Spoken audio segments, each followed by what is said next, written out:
Assalamualaikum warahmatullahi wabarakatuh. Alhamdulillah.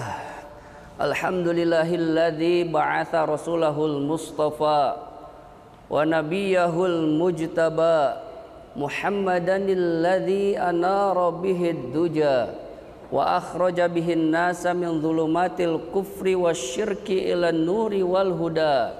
Man ata'ahu wattaba'ahu ihtada wa man asahu faqad dhalla wa ghawa. Asyhadu an la ilaha illallah wahdah la syarikalah wa asyhadu anna Muhammadan abduhu wa rasuluh la nabiyya ba'dah.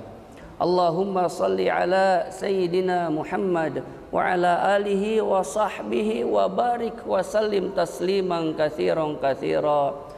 Qala Allah Ta'ala fi kitabihil karim ba'da a'udzu billahi minasyaitonir rajim. Ya ayyuhalladzina amanu kutiba 'alaikumus shiyam kama kutiba 'alal ladzina min qablikum la'allakum tattaqun. Wa qala aidan qul hal yastawil ladzina ya'lamuna wal ladzina la ya'lamun al-ayah. Wa qala Rasulullah sallallahu alaihi wasallam man qama ramadhana imanan wahtisaban ghufira lahu ma taqaddama min dzambihi al-hadits atau kama qala Rasulullah sallallahu alaihi wasallam. Alhamdulillah, hadirin yang dirahmati Allah Subhanahu wa taala, bapak-bapak, ibu-ibu, para remaja semuanya, kita tidak terasa, Masya Allah, Ramadan segera meninggalkan kita, di mana kita harus merasa sedih, tapi bahagia juga. Antara sedih dan bahagia bercampur di antara kita. Bahagianya alhamdulillah kita bisa sampai di bulan Ramadan ini. Insya Allah kita akan meraih kemenangan, mendapatkan pahala yang berkali lipat. Dan kita bersedih karena sebentar lagi Ramadan akan meninggalkan kita. Makanya bagaimana kita sebagai manusia yang sangat lemah, yang kita perlu pertolongan Allah. Di saat kita lemah, siapa yang akan menolong? Hanya Allah. Maka dengan lemahnya kita berharap, berdoa pada Allah. Kuatkan ya Allah sisa-sisa Ramadan ini ya Allah. Bagaimana kita di akhir Ramadan ini menjadi orang yang sukses, pemenang. Kenapa? Karena Nabi SAW bersabda, innamal a'malu bil khawatim. Amal-amal itu tergantung kepada akhirnya. Itu. Makanya akhir-akhir Ramadan ini perjuangan, Masya Allah, perjuangan. Ayo kita syukuri, kita bisa sampai bulan Ramadan ini. Tadi seperti disampaikan oleh beliau ya, Pak Ustadz Asep, Masya Allah, kita itu harus terus semangat, tuh kan ya, terus semangat. Jangan sampai kita beberapa hari ini goyah semangat kita karena ngantuk. Pak, ngantuk semuanya ibu?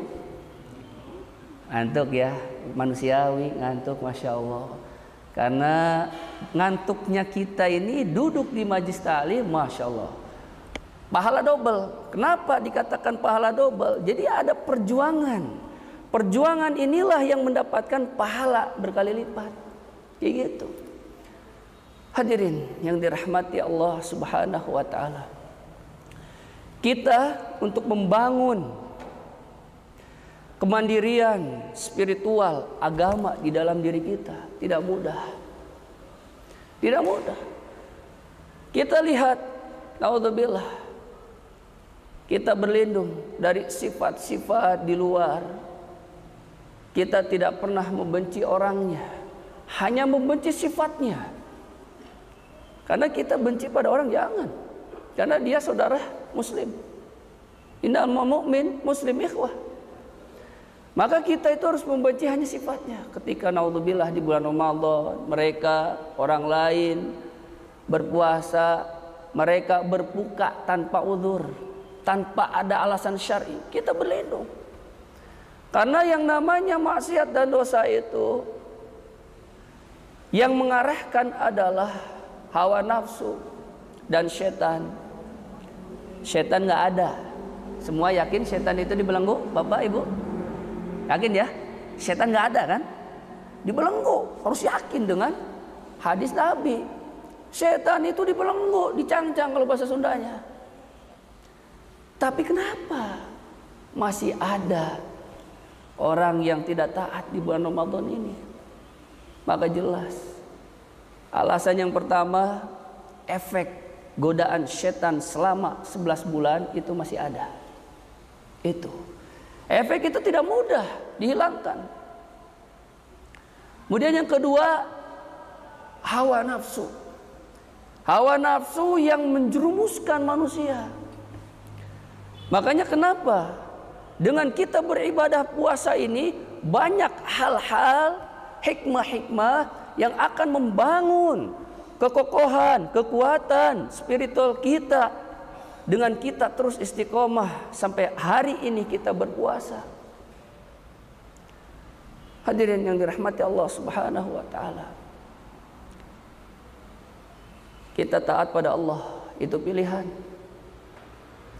Kita bisa beramal soleh pilihan dari Allah. Makanya ketika kita melihat ayat firman Allah Subhanahu wa taala yang mewajibkan tentang berpuasa, seruan pertama adalah kepada orang beriman. Gitu. Maksudnya apa?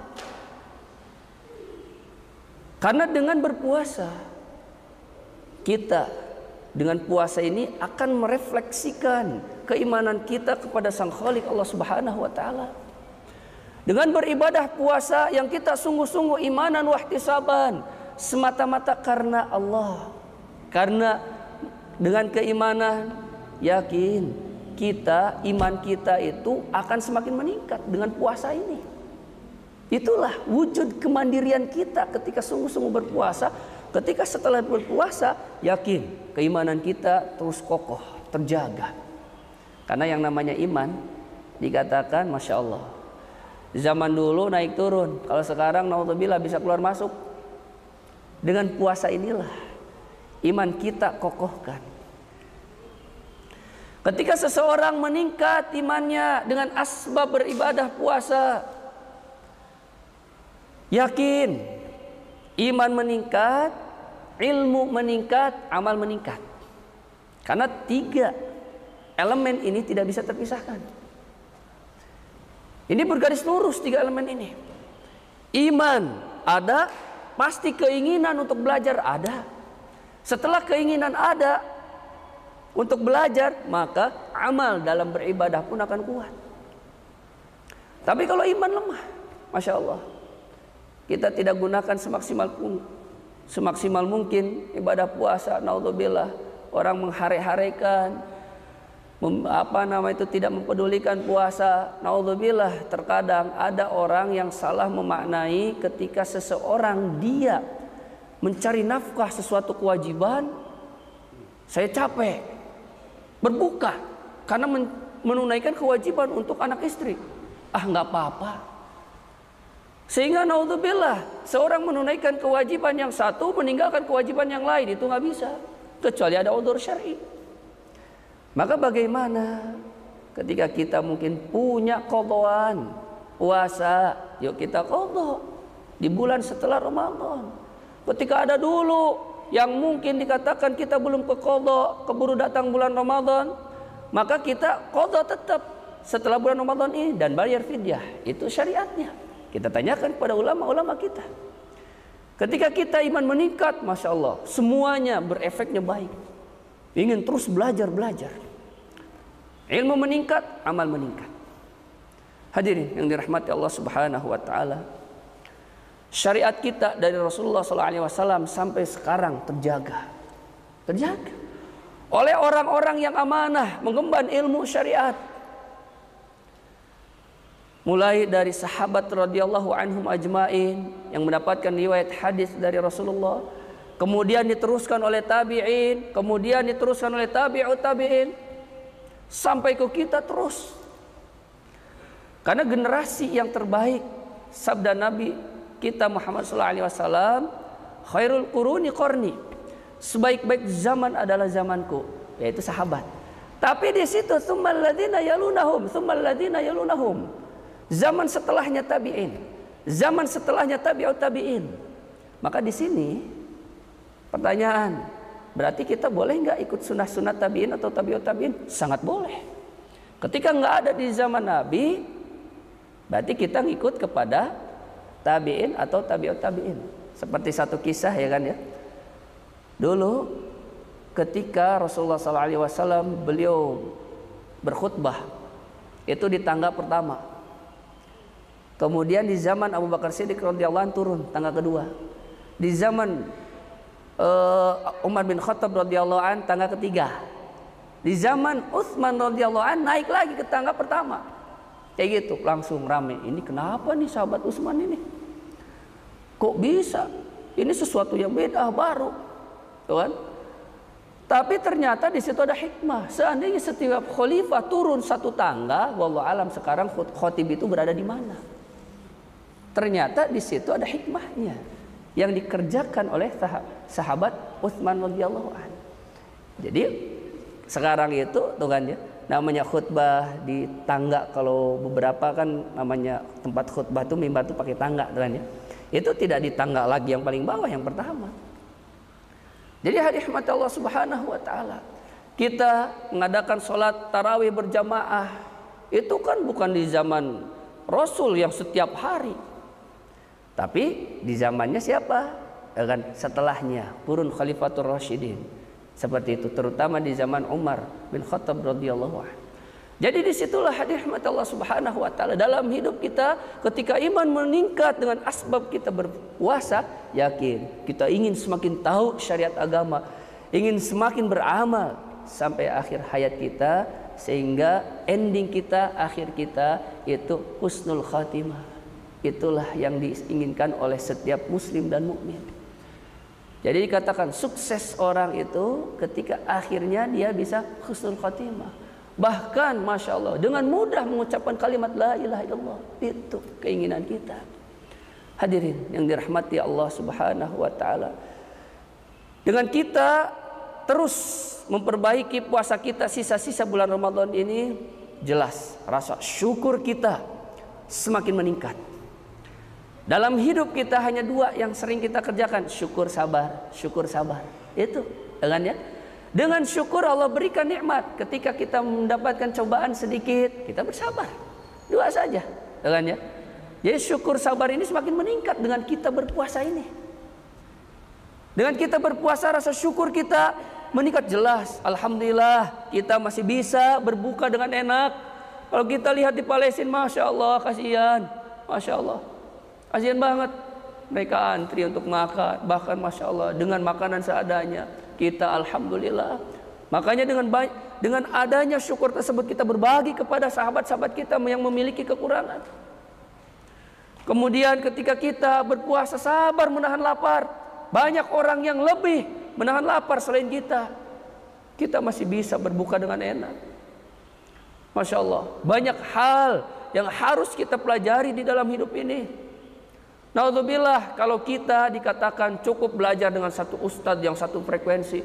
Karena ada ustadz itu yang suka memprovokasi, menggiring, ingin sesuai dengan pendapatnya. Tidak. Tetap kita dari ustadz siapapun, khudh ma safa, ambil yang baik-baiknya. Da'ma qadar. Yang tidak sesuai dengan prinsip kita sisihkan. Jadi tidak bisa dikatakan seorang ulama, seorang ustadz semuanya buruk. Wah, ini mah tidak satu prinsip dengan saya. Nggak mau duduk. Berarti dia itu akan muncul sifat-sifat naudzubillah syaitoniyah. Ana, saya, golongan saya lebih baik, naudzubillah. Maka kita dari siapapun belajar silahkan. Yang tidak sesuai dengan prinsip kita mungkin meninggalkannya. Tapi tidak boleh menghardiknya atau menyalahkannya. Seperti terjadi di antara kita, Masya Allah. Bandung ini subhanallah, Ya kan, banyak tasamuhnya, saling toleransi, saling memaafkan, saling memahami. Ada tarawih 4-4-3, 2-2, 20, Masya Allah. Tapi terus berjalan sesuai dengan keyakinan masing-masing, sesuai dengan dalil masing-masing. Maka hadirin rahmati Allah Subhanahu wa taala, syukur dan sabar ini harus kita tingkatkan. Jangan sampai naudzubillah kita mengeluh kesah dalam kehidupan ini, jangan. Dan syukur itu harus betul-betul diucapkan oleh lisan, diyakini oleh hati. Terkadang naudzubillah orang mengucapkan alhamdulillah, syukur, tapi hatinya masih kuku lutus. Hatinya tidak syukur. Alhamdulillah, tapi hatinya, aduh kenapa ini THR turunnya cuma segini? Kenapa ini bisnis ini itu nggak maju di bulan Ramadan ini? Di hatinya.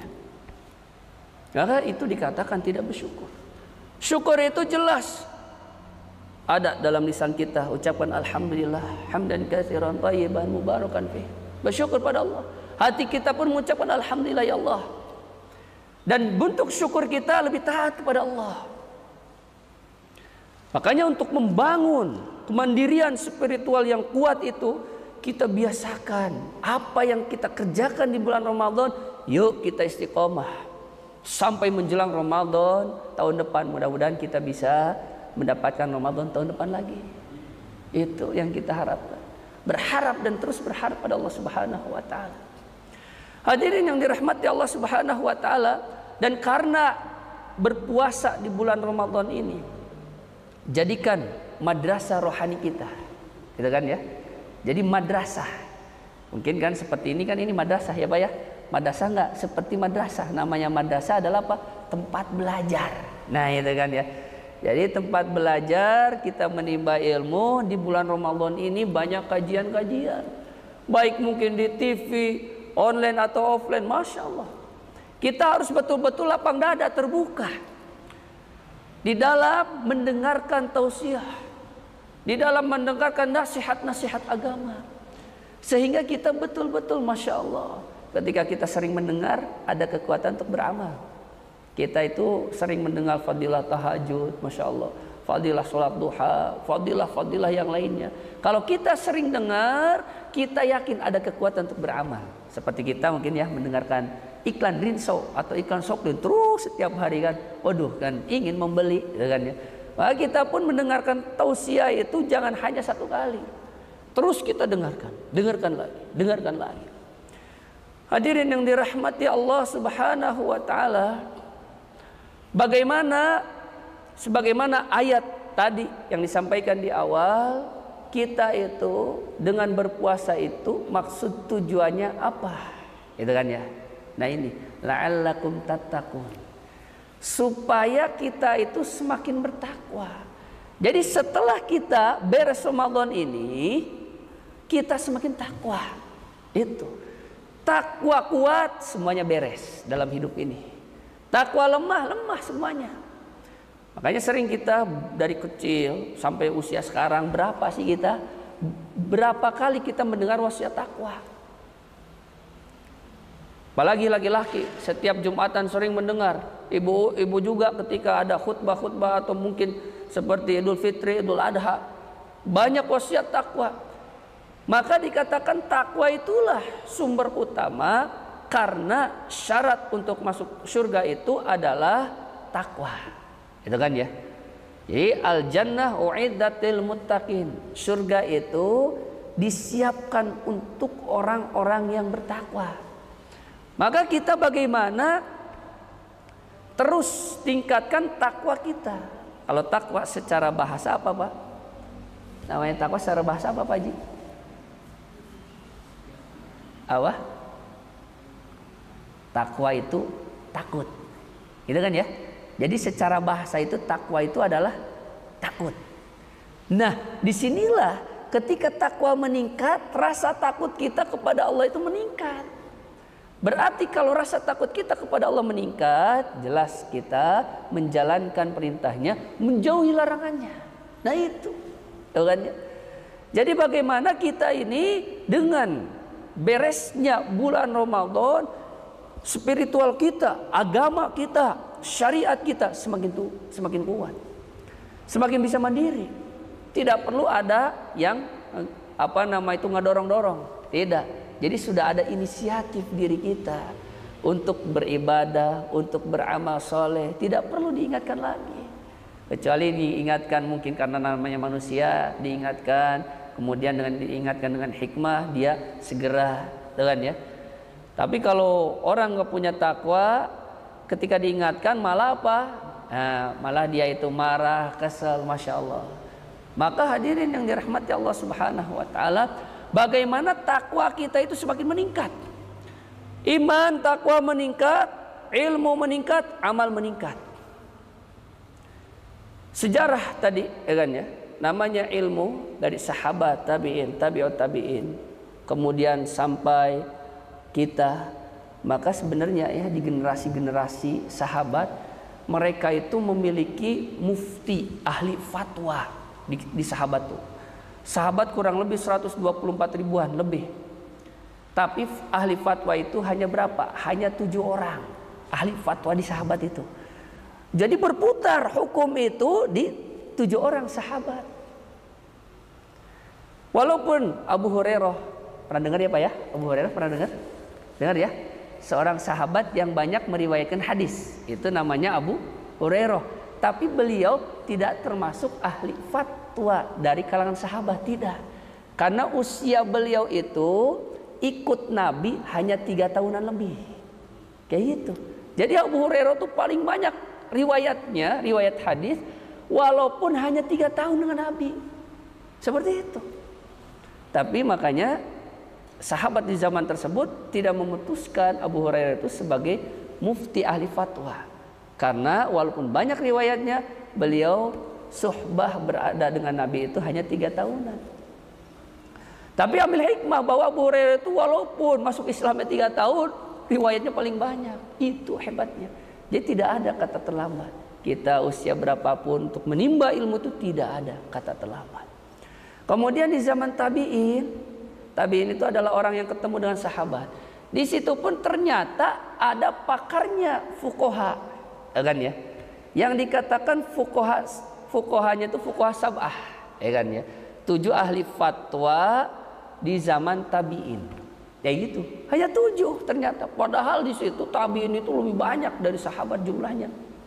Hukum berputar di dalam 7 tabi'in tersebut. Kemudian generasi setelahnya yaitu tabi'ut tabi'in, kan ya? Tabi'ut tabi'in, itulah di sini muncul pakar fikih yang masyhur mulai dari Imam Abu Hanifah, Imam Malik, Imam Syafi'i, Imam Ahmad bin Hambal. 4 pakar ini walaupun banyak tapi yang disetujui adalah 4 pakar di zaman tabi'ut tabi'in. Seperti itu. Dan hukum berputar di situ. Kenapa tabi'ut tabi'in nggak ikut hukum-hukum kepada sebelumnya, yaitu tabi'ut tabi'in, kan ya? Karena beda zaman. Beda zaman itu terkadang beda hukum walaupun sumbernya Al-Quran dan Al-Hadis. Seperti itu. Kemudian ternyata generasi setelahnya yaitu pakar-pakar hadis. Semua tahu ya, insyaallah Bukhari, Imam Muslim, Imam Tirmidzi, Imam Nasai, Imam Ibnu Majah, Imam Abu Daud. Itu ternyata generasi keberapa? Generasi tabi'ut tabi'in. Oh kan ya? Jadi 4T. Ya kan? Sahabat, tabi'in, tabi'ut tabi'in. Oh kan ya? Seperti itu. Afwan, 3T. Ya kan ya? Jadi di sini ternyata pakar-pakar hadis itu Masya Allah mereka ikut pendapatnya zaman tabi'ut tabi'in. Kayak gitu. Ya kan ya? Generasi sebelumnya ngikutnya tuh. Kenapa? Karena semua sepakati bahwa Imam Muslim mereka memiliki prinsip bermadhab, Imam Syafi'i. Silahkan di kitab-kitab hadis manapun ternyata pakar-pakar hadis di zaman tabi'ut tabi'in itu mengikuti tabi'ut tabi'in. Kayak gitu. Ya kan ya? Itu semuanya ada jelas. Makanya kenapa prinsip di dalam bersyariat itu sudah diajarkan pakar hadis itu ada. Seperti itu. Karena ada yang mengatakan, oh kita mau langsung saja ke Quran dan hadis. Betul, Masya Allah. Cuman kita tuh sulit menggodongnya. Karena terkadang kita contoh ingin membeli boboko. Membeli boboko itu kita tidak datang kepada ke kebun bambu, tidak, tapi datangnya ke tukang boboko, kayak gitu. Sehingga disinilah bahwasanya boboko sudah jadi oleh tukang boboko, bukan ke kebun bambu. Berarti kita itu namanya pakar hukum ada, kan ya. Terkadang kalau kita langsung ke Quran hadis, masya Allah, ilmu kita itu lemah, kan ya. Sehingga ke pakar-pakar di situ, ulama-ulama kita, MUI kita. Hadirin yang dirahmati Allah Subhanahu wa taala, maka bagaimana dengan kita terus belajar sejarah, kan ya? Bagaimana pengembangan ilmu-ilmu dari Rasulullah SAW sampai kita itu terjaga. Itulah Islam. Quran terjaga oleh hufadzul Quran, hadis-hadis oleh para muhaddits yang terjaga, masya Allah. Itu hal yang tadi, sehingga setelah kita Ramadan, setelah beres bulan Ramadan dengan asbab kita beramal berpuasa di bulan Ramadan ini, kita sudah bisa mandiri di dalam bersyariat. Kita betul-betul bisa mengamalkan agama, nggak tahu tanyakan kepada pakarnya. Baik, kita jangan sampai naudzubillah nggak tahu, jangan. Tapi disinilah terkadang kita berbeda-beda prinsip. Nah, kan. Jadi di sini contoh, di kita ada sahabat Muhammadiyah, ada sahabat Persis, ada NU, kan ya. Ada mungkinnya ormas yang lainnya. Ketika berbeda pendapat, silahkan seperti itu. Ikutnya yang mana? Karena di situ ada penanggung jawab di akhirat masing-masing. Saya mah ikut hukum di sini ikut Persis, ya silahkan. Berarti ada penanggung jawab di akhirat. Seperti itu. Jadi naudzubillah, jangan sampai kamu mah kenapa kayak gini, kamu kenapa kayak gini. Ini yang sahih. Allahu Akbar. Terjadilah perpecahan umat. Maka kita akhirnya naudzubillah asbab pecah dengan seseorang satu masjid, Tuhan nggak mau sholat berjamaah. Nah ini kan yang ditakutkan itu. Karena adanya perbedaan. Jangan sampai perbedaan ini menjadikan perpecahan di umat, sehingga naudzubillah dia karena nggak enak atau kesel nggak mau sholat berjamaah ke masjid. Ini yang ditakutkan. Makanya bagaimana persatuan kita itu dijaga. Hal-hal yang ikhtilaf ini menggunakan fatwa Muhammadiyah kita terima, karena ada penanggung jawabnya. Ini mau pakai fatwa NU, ada penanggung jawabnya. Begitu. Sehingga Islam ini betul-betul indah. Betul-betul kita itu berjalan betul-betul satu frekuensi. Masjid penuh, asbab kita satu hati. Hal-hal yang furu'iyah yang berbeda kita kembalikan kepada pakar masing-masing. Itu pakar ilmiah masing-masing. Ketika terjadi perbedaan pakar, ya udah. Nanti di situ dikembalikan kepada asal hukum mereka, mengambil dari mana. Seperti itu. Makanya masya Allah, dengan kita terus belajar, kita semakin tawasu', semakin luas ilmu kita. Kefanatikan kita akan hilang karena kita belajar. Tapi sudah ada doktrin dari seorang ustadz, ini yang terbaik, dia nggak boleh belajar dari siapapun selain dia, muncul fanatisme. Naudzubillah. Fanatisme itu merupakan naudzubillah sifat syaitaniyah. Itu. Mari kita hilangkan sifat fanatisme. Yuk kita bersatu di dalam kemajuan umat Islam ini. Masjid-masjid penuh, kita pikirkan terus, mudah-mudahan Masjid Al-Hidayah ini 5 waktu itu penuh terus. Kemudian ya kan, jemaahnya semakin makmur. Bahkan dikatakan namanya masjid itu adalah solusi kehidupan. Gitu kan ya. Kita bagaimana ada masalah datang ke masjid, sholat, masya Allah. Dan dengan ibadah puasa, amal ibadah Ramadan ini, yakin kita itu semakin meningkat. Hakikat kita itu semakin meningkat. Yang disebutkan hakikat itu bagaimana? Terkadang kita itu manusia banyaknya syariat. Banyak syariat itu ngelihatnya hanya asbab. Kita makan, ya kan ya, perlu ada uang. Kalau nggak ada uang, kita nggak bisa makan. Nah sebenarnya kita itu harus betul-betul belajar hakikat. Ketika kita dapat uang, alhamdulillah, ini hakikatnya dari Allah. Sehingga kita itu tidak salah. Karena terkadang manusia memiliki keyakinan kalau nggak kerja nggak bisa makan. Ini keyakinan yang salah. Kayak gitu. Kerja itu perintah Allah dan Rasulnya, fantasyiru fil ardh. Tapi hakikatnya Allah yang memberikan rezeki. Beda, ya kan ya? Beda keimanannya. Padahal dua-duanya sama. hanya tadi hakikatnya dari Allah ya Allah. Alhamdulillah saya dapat THR, hakikatnya dari Allah ya Allah. Melalui asbab asbab mungkin atasan saya. Maka disitulah hakikat dengan syariat itu harus kita belajar. Tumbuhkan hakikat, keyakinan. Sesuatu hal yang mungkin secara zahir mustahil, bagi Allah tidak ada mustahil. Ini kejadian saya pribadi yang ngalamin. Istri saya divonis harus sesar. Anak ketiga harus sesar. Saya memiliki keyakinan, ya Allah, yang namanya seorang perempuan Engkau takdirkan untuk melahirkan. Saya doa terus, ikhtiar, tetap ikhtiar, disorotin bagian bawahnya, didoain, jang, kepala ke bawah, jang. Dengan izin Allah tidak jadi sesar. Seperti itu. Bagi Allah itu tidak ada yang mustahil. Nah, inilah hakikat yang harus kita pelajari. Semua dari Allah, walaupun kita tidak lepas dari ikhtiar. Maksimalkan ikhtiar, kita pasrah pada Allah. Terkadang kita itu hakikat suka dilupakan. Kerja lupa. Akhirnya seolah-olah suksesnya dia, bisnisnya dia maju, asbab ikhtiar dia, lupa siapa yang memberikan.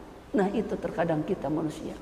Makanya kita saling mengingatkan bahwa bagaimana segala apapun tidak ada kebetulan. Semuanya ditetapkan, ditakdirkan oleh Allah Subhanahu wa taala. Kita bertemu di sini dalam majlis ini takdir dari Allah Subhanahu wa taala. Tidak ada dalam hidup itu kebetulan, tidak ada. Semuanya telah dicatat 50.000 tahun sebelum penciptaan langit dan bumi, takdir itu sudah ditetapkan. Nah, kita bersyukurlah kita sebagai manusia yang bisa terus belajar dalam kehidupan, dan Allah berikan hidayah, taufik, inayah untuk terus istiqomah dalam kebaikan kita sampai kapan? Hatta ya'tiyakal yaqin, sampai ruh berpisah dari jasad kita. Barulah kita berhenti untuk beramal, berhenti untuk beribadah, karena itulah akhir dari perjalanan kita di dunia. Perjalanan kita di dunia ini jelas kita sebagai manusia hanya menumpang saja di dunia. Harus kita yakini kita semua akan kembali pada Allah Subhanahu wa taala. Kita adalah musafir di dalam kehidupan kita, berpindah dari waktu ke waktu, dari alam ruh ke alam dunia, ke alam kubur, ke alam akhirat. Kita musafir. Maka jangan sampai kita lupa kita itu musafir. Maka kita harus terus istiqomah dalam kebaikan. Jadikanlah dunia ini mazratul akhirah, ladang kita untuk menuai panennya di akhirat nanti. Masya Allah. Mudah-mudahan semakin kita banyak taqarrub kepada Allah di bulan Ramadan ini, kita sempurnakan di sisa-sisa Ramadan ini puasa kita, ibadah kita, qiraah Quran kita, ilmu kita. Mudah-mudahan kita setelah Ramadan ini spiritual kita, keagamaan kita, syariat kita semakin kuat. Semakin kita banyak ingin tahu di dalam syariat, sehingga itulah salah satu yang menyebabkan kita bisa selamat di dunia dan di akhirat. Barakallahu fikum. Masya Allah, yang baiknya mutlak dari Allah Subhanahu wa taala, yang keliru, yang salahnya dari diri saya pribadi. Saya beristighfar, mohon ampun pada Allah Subhanahu wa taala. Sebelum kita tutup, mungkin ada pertanyaan, tafadhol masykura. Mangga Pak Haji, silakan.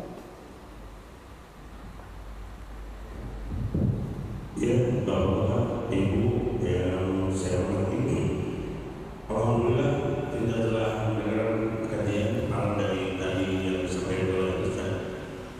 Sekarang tinggal Bapak-bapak ini mau nanya, mau ditanya. Masya Allah. Mau tanya, mau ditanya nih. Mau nanya dulu ya, biar dapat Qurannya.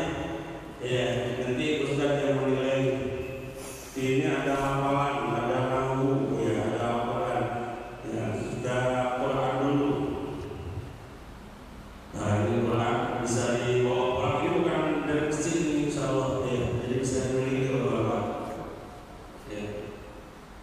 Pada siapa ya?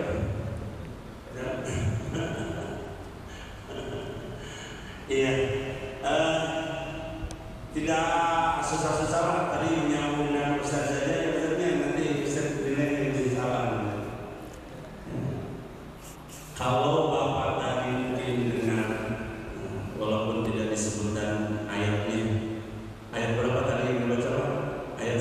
180. Nah, betul. Saya minta dibacakan ayat 186-nya.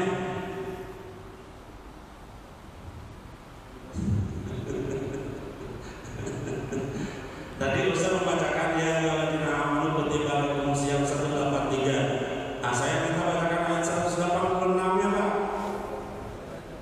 Kurang Pak ini udah mesin Pak. Bacakan ayatnya Pak. Mangga Pak, boleh? Ya, siap Pak. Ya, teman-teman apa? KRW. Masya Allah. Mangga boleh. Alhamdulillah wasyaitonirrajim wa ila sa'aka ibadi anni fa inni qarib ujibu da'watad da'i idza da'i fal yastajibu li wa yu'minu bi la'allakum yarshudun. ya. Betul. Betul ya.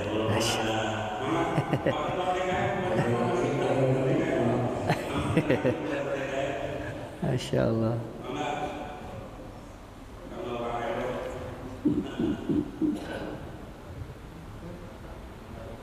Ya, jadi makan yang mudah-mudahan apa biar penyakitnya ada ini hilang misalnya. Tadi yang dibahas sama Ustaz dalam banget sih teman-teman.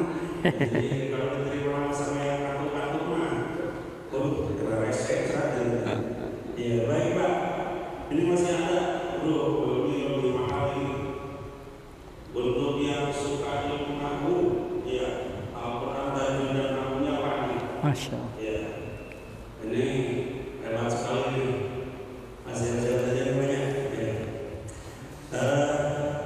Tadi Ustaz membahas mengenai tentang kalau bahasa kitanya mungkin akibat yang ada, sebab akibat. Betul. Atau yang boleh sebab akibat. Segala sesuatu itu ada sebabnya juga ada akibatnya. Ya, akibat dari kita beribadah sahur, ya sebabnya karena diperintah oleh Allah di bulan suci Ramadan harus sahur. Nah, nanti kalau orang yang melakukannya dengan iman dan wahdasalan, maka oleh Allah akan diberi ampunan. Ya Pak. Sekarang pertanyaannya, bacakan hadisnya.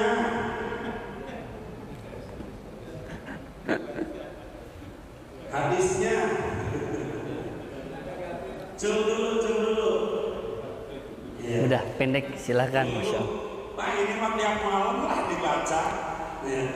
Biar yang siang yang malam juga hadisnya ada 2. Ya mana Pak Ketua DKM Pak hebat Ketua DKM. Mana Ketua DKM. Man shoma ramadhana imanan wa ihtisaban ghufira lahu ma qaddama min dhanbi. Masya Allah. Betul. Masya Allah. Jayid, ahsan. Masya Allah. Allahu Akbar. Masya Allah.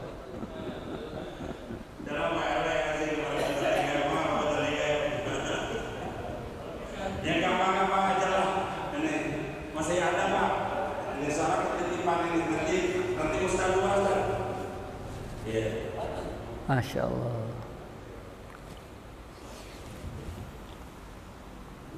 Ada Quran sama buku. Nanti biar Ustaz yang nanya.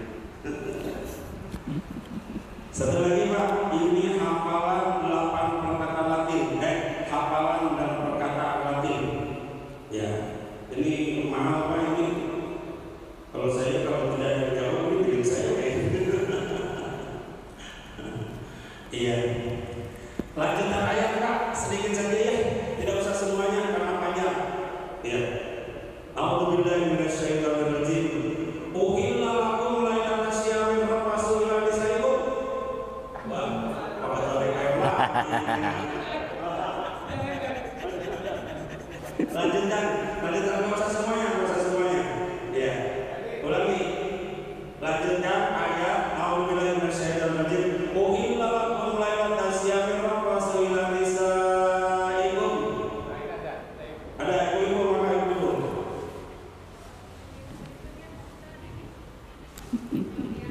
Ya, siap. Kemudian pasang guna limasul lahu Guna wa limasul lahu. Waduh, salah sama soal takut.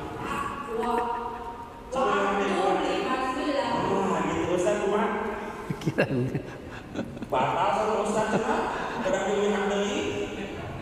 Udah diulang deui cenah, Bu. Diulang dari awal Ibu. Baca lagi nggak apa-apa dari awal.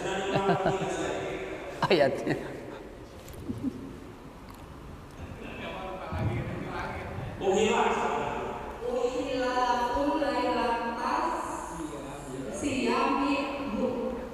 Uhilla lakum lailatas siyami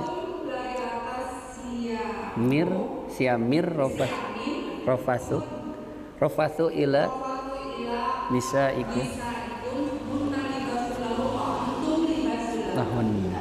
Alhamdulillah.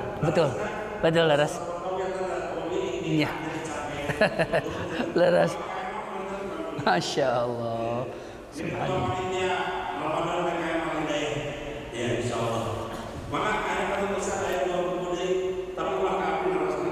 Maka kaya mau kita mesti kami mesti jawab. Masya Allah. Mangga abdi naros pengintennya satu aja sejarah tentang puasa. Kapan puasa itu disyariatkan? Tahun berapa puasa itu disyariatkan? Ya, silahkan. Bapak-bapak Ibu, tahun berapa diperintahkannya puasa Ramadan? Betul. Mangga. Mangga Pak Haji. Mangga.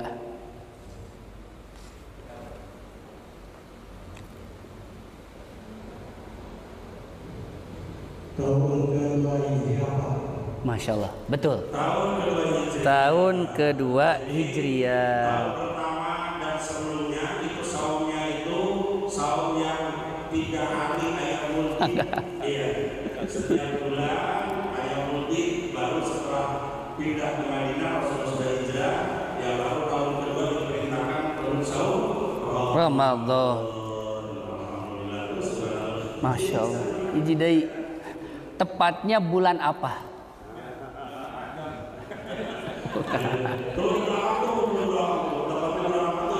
Mangga.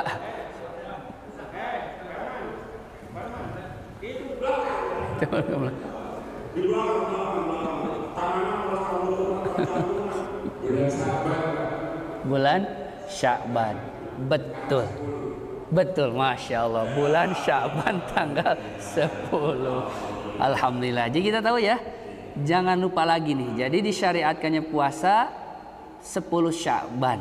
Dan ya, tahun kedua Hijriah. Jadi sebelumnya. Bukan pas Ramadannya. Seperti itu. Masya Allah. Insyaallah ya. Alhamdulillah. Ustaz, ayat Hijriah paling besar adalah sasaran ke surga. Amin. Masya Allah. Tidak usah dikasih tanya dulu. Nanti berdoa saja mudah-mudahan nanti bisa sama-sama. Amin ya Allah. Amin ya Allah. Amin. Maka bisa mungkin karena waktu sudah habis. Maka Allahumma salli wa sallim ala habibina wa syafiina wa dhuhrina wa maulana Muhammad. Allahumma salli wa sallim wa barik wa sallim ajma'in. Amin ya Allah ya rabbal alamin. Allahumma ighfir lil muslimina wal muslimat wal mu'minina wal mu'minat al ahya'i minhum wal amwat innaka sami'un qaribun mujibud da'wat wal qadiyal hajat ya muqallibal qulub tsabbit qulubana ala dinik ya musarrifal qulub sarrif qulubana ala ta'atik. Allahumma inna na'udzubika min hammi wal hazan wa na'udzubika minal ajazi wal kasal wa na'udzubika minal jubni wal bukhl wa na'udzubika min ghalabati daini wa qahrir rijal. Allahumma kfina bihalalika an haramik wa aghnina bi fadlika amman siwak. Allahumma innaka afuwun karim tuhibbul afwa fa'fu anna ya karim. Allahumma innaka afuwun karim tuhibbul afwa fa'fu anna ya karim. Allahumma innaka afuwun karim tuhibbul afwa fa'fu anna ya karim. Ya dzal jalali wal ikram.